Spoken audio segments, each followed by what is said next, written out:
नमस्कार। चलिए आज एक बहुत बड़े और गहरे सवाल पर बात करते हैं। एक ऐसा सवाल जो पृथ्वी पर जीवन के बिल्कुल फंडामेंटल नेचर से जुड़ा हुआ है। क्या हमारा ग्रह और इस पर मौजूद लाइफ एक हार्मनी में काम करने वाले ऑर्केस्ट्रा की तरह है, या फिर एक ऐसी कहानी जिसका अंत खुद को ही तबाह करना लिखा है? और यही सवाल, यही वो कोर क्वेश्चन है जो आज की हमारी पूरी बातचीत को गाइड करेगा। हम दो बिल्कुल ऑपोजिट आइडियाज को देखेंगे। आज की मॉडर्न साइंस इस बारे में क्या कहती है उस पर भी नज़र डालेंगे, और हाँ, एक बहुत ही सरप्राइजिंग फ्यूचर की पॉसिबिलिटी पर भी बात करेंगे। तो चलिए इस सफ़र को शुरू करते हैं। तो चलिए सबसे पहले एक कह सकते हैं एक कंफर्टिंग आइडिया से शुरू करते हैं। ये आइडिया कि पृथ्वी एक ऐसा इंटेलिजेंट सिस्टम है जो खुद को बैलेंस करता है ताकि लाइफ चलती रहे। ये आइडिया आता है जेम्स लवलॉक की फेमस गाया हाइपोथेसिस से।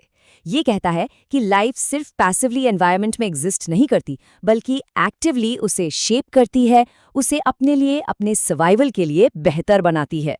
ये सुनने में कितना अच्छा लगता है ना, पर सवाल ये है कि ये काम कैसे करता है। इसे समझने के लिए लवलॉक ने एक बहुत ही सिंपल सा मॉडल बनाया जिसे कहते हैं डेजी वर्ल्ड। सोचिए, एक ग्रह है जिस पर सिर्फ दो तरह के डेजी हैं, काले और सफेद। अब जब ग्रह ठंडा होता है तो काले डेजी, जो ज्यादा गर्मी एब्जॉर्ब करते हैं, वो ज्यादा उगते हैं और ग्रह को गर्म कर देते हैं। और जैसे ही ग्रह ज्यादा गर्म होने लगता है तो सफेद डेजी, जो गर्मी को रिफ्लेक्ट करते हैं, वो ज्यादा उगने लगते हैं और ग्रह को वापस ठंडा कर देते हैं। क्या कमाल का फीडबैक लूप है जो टेम्परेचर को एकदम स्टेबल रखता है। तो देखिए, कई दशकों तक तो ये डेजी वर्ल्ड मॉडल स्टेबिलिटी का एक परफेक्ट एग्जाम्पल बना रहा, लेकिन हाल की रिसर्च ने इसमें एक नया ट्विस्ट ला दिया है, एक ऐसी बात जो इस सिंपल से बैलेंस को चैलेंज करती है। तो पता क्या चला? जो बात सामने आई वो असल में काफी चौंकाने वाली थी। सिस्टम को जो चीज तोड़ती है वो चेंज का साइज नहीं, बल्कि उसकी रफ्तार है। मतलब अगर सूरज की रोशनी धीरे धीरे बदलती है तो डेजीज आराम से एडजस्ट कर लेते हैं, लेकिन अगर यही बदलाव बहुत तेजी से हो तो वो कोप नहीं कर पाते और पूरा का पूरा बायोस्फीयर ही कोलैप्स कर जाता है।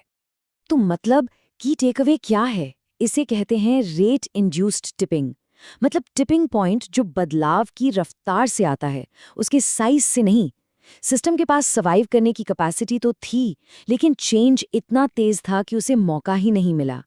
ये एक बहुत बड़ी वार्निंग है कि कैसे तेज एनवायरमेंटल चेंजेस स्टेबल से स्टेबल सिस्टम को भी तोड़ सकते हैं। तो ये तो हुई एक बात। अब सिक्के का दूसरा पहलू देखते हैं, और ये थोड़ा डार्क है।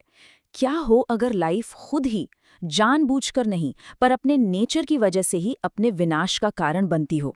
ये आइडिया हमें गाया हाइपोथेसिस से बिल्कुल ऑपोजिट दिशा में ले जाता है।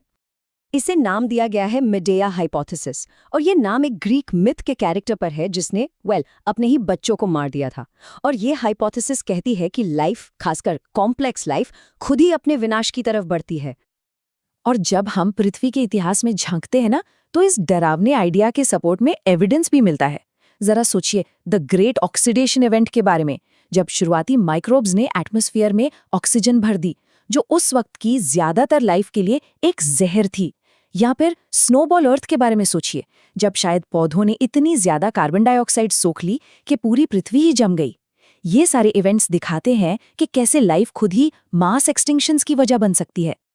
तो ठीक है, हमारे पास अब दो बिल्कुल ऑपोजिट आइडियाज हैं। एक तरफ लाइफ जो बैलेंस बनाती है, और दूसरी तरफ लाइफ जो खुद को ही खत्म कर देती है। तो आज के दौर में, हमारे समय में ये विचार कितने रेलेवेंट है, इसे समझने के लिए साइंटिस्ट्स अब बहुत ही कॉम्प्लेक्स कंप्यूटर मॉडल्स का इस्तेमाल करते हैं। और इन्हीं में से एक जो सबसे एडवांस्ड मॉडल्स में से है, वो है नासा का GIS मॉडल E2.1।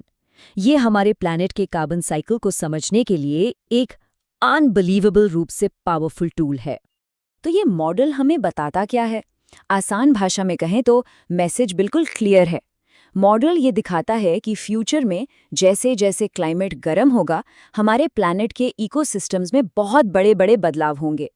और जो सबसे ज़्यादा चिंता की बात है वो ये कि हमारे ओशंस और ज़मीन की कार्बन डाइऑक्साइड को एब्जॉर्ब करने की कैपेसिटी कम हो जाएगी, जिससे वार्मिंग और भी तेज़ हो सकती है। और देखिए, ये कोई फ्यूचर की बात नहीं हो रही है, ये सब अभी हो रहा है। प्री इंडस्ट्रियल एरा में जो CO2 का लेवल 280 पार्ट्स पर मिलियन था, वो आज 415 से भी ज़्यादा है। ये उस तेज़ बदलाव का एकदम टेक्स्ट बुक एग्जाम्पल है जिसकी बात हमने डेजी वर्ल्ड मॉडल में की थी। ये जो रफ्तार है ये अनप्रेसिडेंटेड है। तो सवाल ये है कि हम आखिर हैं कहाँ? क्या हम वाकई एक रेट इंड्यूस टिपिंग पॉइंट की तरफ बढ़ रहे हैं या फिर इस कहानी में एक और ट्विस्ट बाकी है, एक ऐसा ट्विस्ट जिसमें एक बिल्कुल नई तरह की इंटेलिजेंस स्टेज पर आती है। और मजे की बात यह है कि जिस जेम्स लवलॉक ने हमें गाया का आइडिया दिया था, उन्होंने ही अपनी लाइफ के आखिर में एक बिल्कुल नया रेडिकल आइडिया सामने रखा, द नोवासीन। ये एक ऐसा फ्यूचर है जहां आर्टिफिशियल इंटेलिजेंस या जैसा वो उन्हें कहते हैं साइबॉर्ग्स प्लैनेट पे डोमिनेंट फोर्स बन जाते हैं। अब यहाँ बात बहुत ही इंटरेस्टिंग हो जाती है। आमतौर पर हम क्या सोचते हैं, AI टेकओवर मतलब ह्यूमैनिटी का एंड, एक खतरा। लेकिन लवलॉक का व्यू वो 180 डिग्री उल्टा था। उनका मानना था कि ये सुपर इंटेलिजेंट साइबॉर्ग्स ही इस प्लैनेट के असल रक्षक बनेंगे। वो ये समझेंगे कि अपने सर्वाइवल के लिए उन्हें एक स्टेबल प्लैनेट की ज़रूरत है और वो उस बैलेंस को रिस्टोर करने का काम करेंगे जिसे हमने बिगाड़ दिया है। और यहीं पर आकर हम एक बहुत बड़े सवाल पर पहुंचते हैं।